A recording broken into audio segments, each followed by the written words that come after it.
میں آتی ہیں وہ عرض کر دیتا ہوں، اور برکت کے لیے یہ حدیث پڑھی ہے، تشریح اور حدیث اس کے لیے نہیں پڑھی، صرف باتیں اس کی بنیاد پر کچھ باتیں جو ذہن میں آئیں گی وہ عرض کر دوں۔ سب سے پہلے تو بہرحال میں آپ حضرات کو،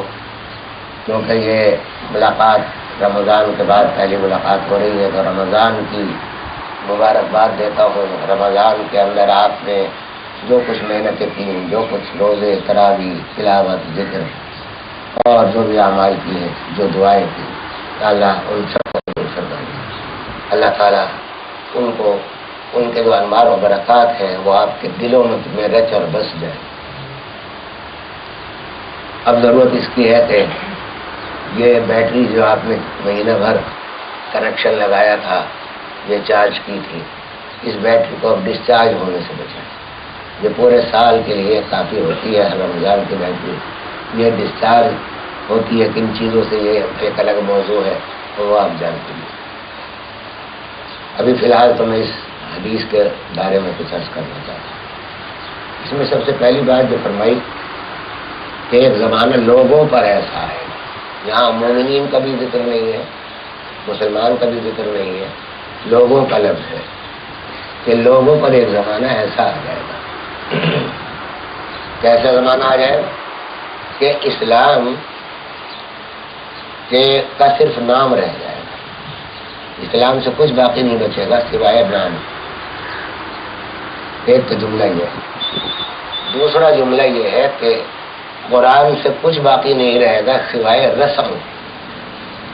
رسم عربی میں نقوش کو کہتے ہیں، نقش، جو قرآن کریم کے جو نقوش ہیں، جو نقوش، جو الفاظ جن کو ہم کہتے ہیں، جو لکھے ہوئے، ان نقوش کا نام اس کو رسم کہتے ہیں، اسی لیے رسم الخط کا لفظ استعمال میں۔ آگے فرماتے ہیں کہ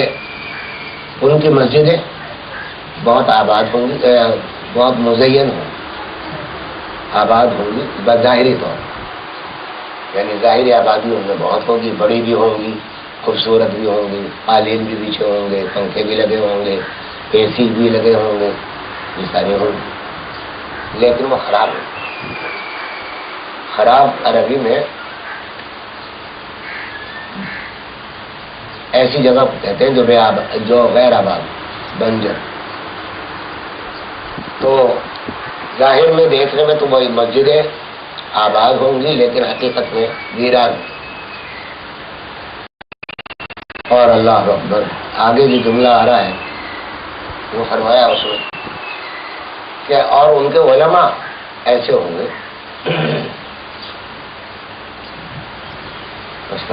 علماء ایسے ہوں گے ان کے کہ انہی سے فتنہ برپا ہوگا،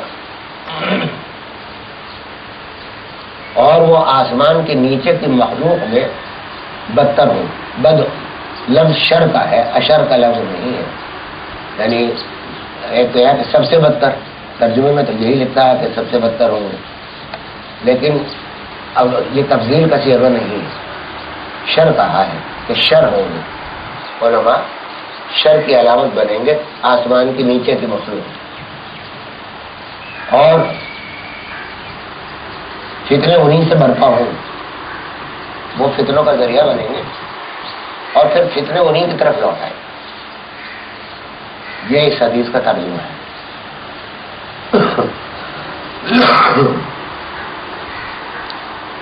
سب سے پہلے ایک بات تو یہ کہ آج اس میں اسم اور رسم کے دو لفظ استعمال ہوئے ہیں کہ اسلام کا صرف اسم رہ جائے گا،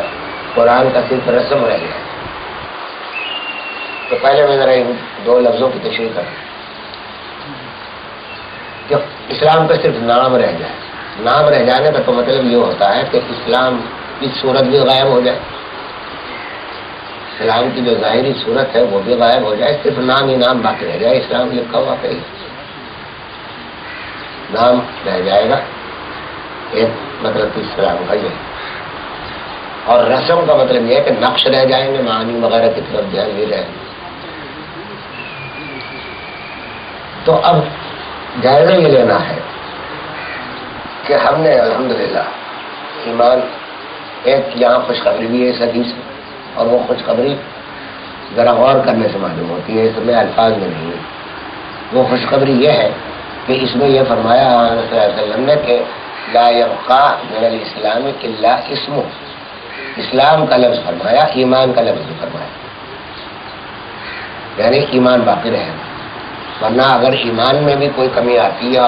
خرابی آتی تو یہ ایمان کا بھی لفظ حضور صلی اللہ علیہ وسلم ضرور فرماتے۔ تو یہاں الحمدللہ یہ بڑی خوشخبری ہمارے لیے اس میں ہے کہ اسلام کا تو لفظ فرمایا کہ اس کا صرف نام رہ جائے گا، لیکن ایمان کے بارے میں یہ نہیں فرمایا کہ اس کا صرف نام رہ جائے گا۔ تو انشاءاللہ ایمان تو باقی رہے گا، اور الحمدللہ ہے آپ حضرات ایمان کے روشنی سے منور ہے، لیکن یہ جو فرمایا کہ اسلام کا صرف نام رہ جائے گا، اس کا کیا مطلب؟ آپ کے ذہن میں خیال ضرور ہوتا ہوگا اور میرے ذہن میں بھی ہوتا ہے کہ الحمدللہ اللہ نے نمازوں کی بھی توفیق دی ہے، روزے بھی رکھے ہیں، تراویح کی بھی توفیق ملی ہے، اللہ کا ذکر بھی کرتے رہتے ہیں، خدا کا خوف بھی ہے، مرنے کے بعد اکاؤنٹیبلٹی کا بھی احساس ہے۔ تو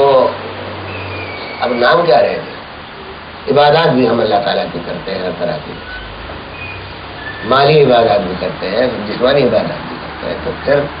یہ فرمانا کہ اسلام کا نام رہ جائے گا، اس میں دو جواب میرے ذہن میں آتے ہیں۔ ایک جواب تو یہ ہے کہ شاید ابھی وہ زمانہ آیا نہیں، آگے آ جائے گا، اللہ تعالیٰ کرے کہ اسلام کا بس لوگ کہیں گے ہاں مسلمان ہیں، بس مسلمان نام کے ہوں گے، اور اب بھی ہے بے شمار لوگ ہیں کہ جو اپنے آپ کو مسلمان کہتے ہیں، نہ نماز ہے، نہ روزہ ہے، نہ زکات ہے۔ یہاں ایک فائدہ بتا دوں کہ جب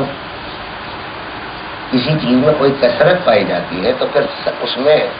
قلت کا لحاظ نہیں کیا جاتا۔ مثلا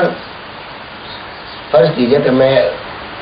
میرے گھر میرے پڑوس میں ایک مکان ہے، اس میں میرے 5 آدمی رہتے ہیں، اس میں 4 دشمن ہیں میرے، اور ایک دشمن نہیں ہے، دوست بھی نہیں ہے۔